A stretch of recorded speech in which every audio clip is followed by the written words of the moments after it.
Bueno, yo supe hace años, a través de un era un abogado que era inspector de Hacienda y que estaba en anticorrupción. Le habían dado orden a él, a su gabinete, de que investigara a una lista de periodistas que fueron a por ellos. Y el grupo este de anticorrupción me dijo que primero no tenían tiempo de ir pero que la orden la habían dado a tope, o sea, que había que ir a los periodistas más significados, que había que investigarles y mirarles hasta las tripas, a ver qué podían sacar. O sea, no se puede ir así, vamos, me parece que esto es un... Y esto es en época del PP, o sea, en época de Montoro, la orden la da Montoro. Con lo cual, pues fíjate, y luego mira lo que hicieron con Monedero. O sea, a Monedero resulta que hace un fraude fiscal de más de 100.000 euros, pues tuvo que pagar 200.000, y coge Montoro y le avisa para que no sea fraude fiscal al de Podemos. ¿Por qué? Porque en aquella fecha el Partido Popular ayudaba a Podemos porque pensaba que así dividía a PSOE y lo debilitaba. Mira por dónde le ha salido. Estos son unos listos. El PP parece que nada más que va cometiendo errores desde esa época, ¿verdad? ¿Errores? Con gente como este, pues fíjate. O sea, además, yo no entiendo cómo no se detectó. Es que es imposible que no se detectara. Si el tema era muy claro. Yo no lo entiendo cómo se le permitió. No lo entiendo. Hombre, porque si a la primera voz discordante se presentan tú en su despacho... No, digo su propio PP, o sea, el propio partido. Por el propio partido. ¿Cómo permitió esto? Sí, no lo entiendo. Con lo cual no me extraña que la gente no vota al PP. Está claro que en cuanto te das con estos casos, estos son unos sinvergüenzas. Que el PSOE son también sinvergüenzas, pues bueno, esto es más fino. Pero más fino. O sea, lo que hacía el gabinete económico, el equipo económico de tal, eso era de una finura, vamos, que ni la mafia calabresa, vamos. En absoluto, sí, esto vamos, miraban todo, los calendarios, cuándo convenía, en qué fecha se podía hacer la modificación, todo, estaba todo totalmente estudiado. Además, tenían especialistas acojonantemente buenos. Se empieza a mirar los nombres y eran gente muy especialista. Los mejores inspectores de Hacienda que estaban trabajando para ellos. Gente de economistas fenomenales. En derecho, tíos que miraban hasta fondo. O sea, tenían un equipo acojonantemente para delinquir. Por eso digo, es que el equipo entero que estaba trabajando para delinquir, que los detengan, que los metan en la cárcel, por lo menos que den ejemplo, coño. Pues nada, están en un juzgado y se habla de que igual no salen todos sin nada, vamos.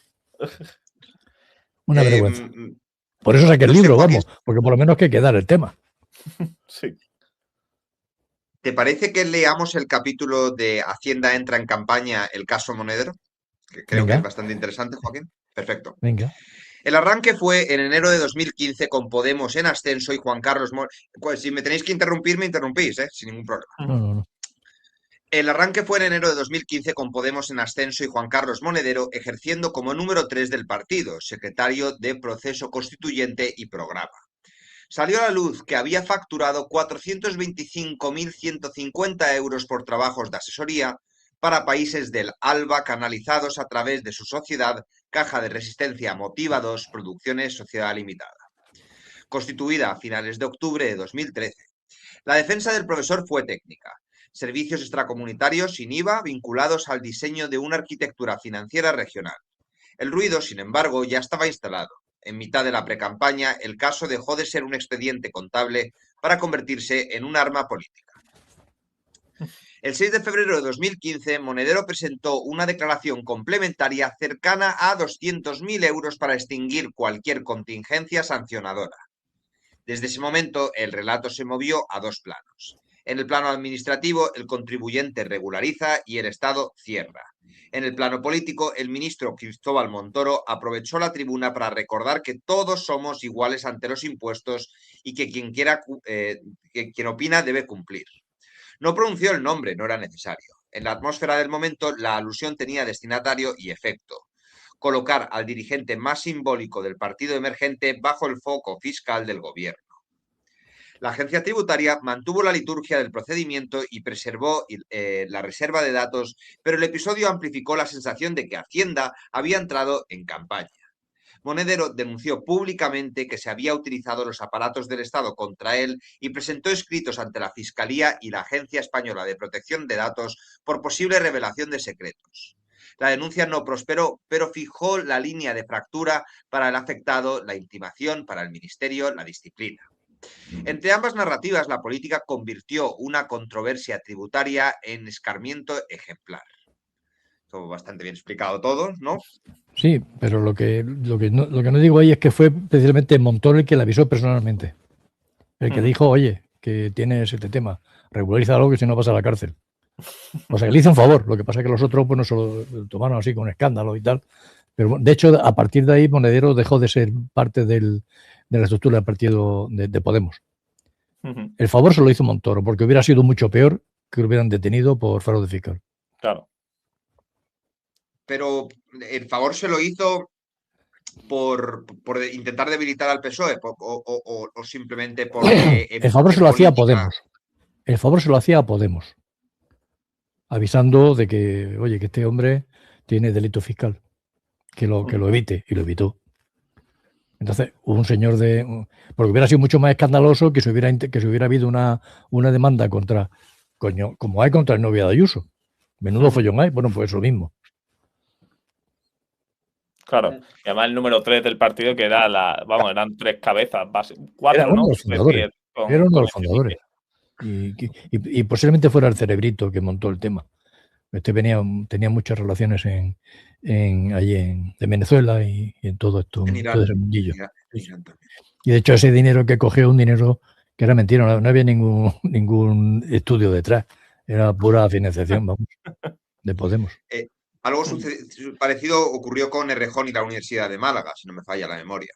Bueno, lo de Málaga fue que cobraba un dinero sin asistir. Sí. Cobraba un dinero sin necesidad de hacer nada. Sí, sin hacer nada, efectivamente. Sí. Otro chiringuito. No, como las putitas que tenía Ábalos, que cobraban sin ir a trabajar. Pero te digo, pero eso es burdo. En cambio, lo que hacía Montoro era muy fino. O sea, una cosa es ese tipo de cómo se benefician algunos, o la izquierda, cómo se beneficia. La izquierda no es fina buscándose la manera de robar. En cambio, la derecha, pues es muy fina. ¿Podemos entrar en un poco más de detalle en por qué y cómo el PP lo hace más fino que el PSOE, Joaquín? Porque buscan gente más preparada, o sea, porque le estudia cómo hacerlo. Entonces, claro, el equipo económico no eran 4 pelagatos como puede ser el Ábalos y tal, que están intentando llevarse comisión. No. Son gente, abogados, economistas, inspectores. ¿Cómo lo montamos? Tenemos ese cliente que necesita esto. Venga, ¿cómo lo hacemos? Legalmente, o sea, modificando las leyes con el BOE. ¿Entiendes? Lo hacen perfectamente para que sea legal. A mí me resulta curioso que sea precisamente un periodista del ABC quien intentara destapar todas estas corrupciones que hacía Montoro con Hacienda cuando... No llegaba hasta ese tema. O sea, él empezó a ver relaciones. Es lo que empezó este hombre a investigar, porque como buen periodista de olfato, era un tipo de estos que vuelve un tema y lo olfatea enseguida. Él vio que había cierta complicidad entre la oficina y Montoro. O sea, que era suya, porque la había dejado y tal. Entonces, solamente con indagar, ya empezó el otro a mosquearse. No levantó el tema. Otra cosa es que luego criticaba cosas. Criticaba, pues la política fiscal de este hombre, porque había subido impuestos, a pesar de que en la campaña, ¿te acuerdas? En la campaña decían que no iba a subir impuestos. Bueno, pues este hombre fue especialmente el que empezó a subir los impuestos. Y subió hasta el IVA. Entonces, bueno, pues desde a veces este hombre iba y a la vez iba sacando cositas y tal. Y entonces, bueno, pues Montoro enseguida fue a por él. A por él, a por su padre, a por su madre, a por su hermana, a por todo a la vez. O sea, mandó a la inspección en masa para que fuera. Porque lo que hacía Montoro era que se subían los impuestos, se subía a todo el mundo. O sea, no subía a uno, porque por ejemplo, la nueva ministra de Montero. Montero, María Jesús. María Jesús Montero, intenta subir a los que más ganan, a las empresas que tal, no lo hace plano. ¿Entiendes? O sea, esta lleva a otro nivel. Va buscando cómo meter el diente, pero con otro nivel. No a todo el mundo a la vez, no es plano. Montoro sí, Montoro era a todo el mundo plano. Puede ser que también porque fuera una España más necesitada, aquella del 2013, de tener que recaudar impuestos de una forma más urgente. La verdad es que Zapatero dejó aquello bastante fastidiado. No lo sé. Sí, era por eso. No lo sé. No tengo la varita para saber si eso es verdad o no. No tengo ni idea.